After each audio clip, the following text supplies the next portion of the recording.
ಬೇರೆ ದೇಶದಲ್ಲಿ ಬೇರೆ ರಾಜ್ಯಗಳು ಬೇರೆ ದೇಶಗಳೆಲ್ಲ ಹೋಗಿದ್ದಾವಲ್ಲ, ಅವೆಲ್ಲ ಶಿಲಾಯುಗಕ್ಕೆ ಹೋಗಿದ್ದಾವ. ಅಮೇರಿಕ ಹೋಗಿದೆ, ಬೇರೆ ಅಡ್ವಾನ್ಸ್ಡ್ ಕಂಟ್ರಿಗಳೆಲ್ಲ ಹೋಗಿದ್ದಾವಲ್ಲ, ಅವೆಲ್ಲ ಶಿಲಾಯುಗಕ್ಕೆ. Why they are afraid of ballot paper? ವಿಧಾನಸಭಾ ಚುನಾವಣೆಯಲ್ಲಿ ಇವಿಎಂ ಮಷೀನ್ ಗೆದ್ದಿದ್ದೀರಿ ಸರ್. 236 ಗೆದ್ದಾಗ ಇವಿಎಂ ಮಷೀನಿಂದ ಕಾಂಗ್ರೆಸ್ ಗೆದ್ದಿದೆ. ಯಾಕೆ ಬ್ಯಾಲೆಟ್ ಪೇಪರ್ ಬೇಕು ಇವರಿಗೆ ಅಂತ ನಾನು ಭಾಳಷ್ಟು ಅನ್ಯಾಯಗಳು ನಡೀತಾ ಇರ್ತಕ್ಕಂಥದ್ದು ನಮಗೆ ಅನುಭವದಿಂದ ಹೇಳ್ತಾ ಇದ್ದೀವಿ. ಈಗ ವೋಟರ್ಸ್ ಲಿಸ್ಟ್ ಎಲ್ಲ ಇದೆಲ್ಲ ಆಗಿದೆ. ರಾಹುಲ್ ಗಾಂಧಿಯವರು ಹೋರಾಟ ಮಾಡ್ತಾ ಇದ್ದಾರೆ. ಬಿಹಾರ್ನಲ್ಲಿ ಎಲೆಕ್ಷನ್ ಇದೆ, ಅಲ್ಲಿ ಹೋರಾಟ ಮಾಡ್ತಾ ಇದ್ದಾರೆ.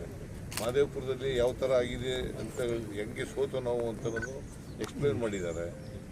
ಸೊ ಅದರಿಂದ ಅನುಭವದಿಂದ ಈಗ ಬ್ಯಾಲೆಟ್ ಪೇಪರ್ ಆದರೆ ಶಿಲಾಯುಗಕ್ಕೆ ಹೋಗ್ತೀವಿ ಅಂತಕ್ಕಂಥದ್ದು ಸರಿ ಇಲ್ಲ. ಬ್ಯಾಲೆಟ್ ಪೇಪರ್ ಇದ್ದಾಗಲೂ ನಿಮಗೂ ಅನ್ಯಾಯ.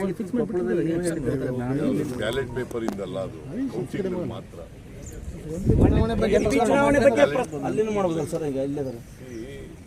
ಒಂದೇ ವಿಚಾರ ಅಲ್ಲ.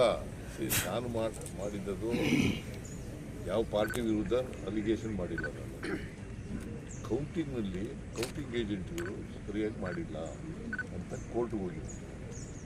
ಕೋರ್ಟ್ನಲ್ಲಿ ಅದು ನಮಗೆ ಆಗಲಿಲ್ಲ, ವಿರೋಧ ಆಯಿತು, ಅದು ಬೇರೆ ವಿಚಾರ. ಬಟ್ ನಾನು ಹೋಗಿದ್ದದ್ದು ಕೌಂಟಿಂಗ್ನಲ್ಲಿ ಅನ್ಯಾಯ ಆಗಿದೆ ಅಂತೇಳಿ ಹೋಗಿದ್ದು. ಸರ್, ತಾವು ಇದ್ದಾಗ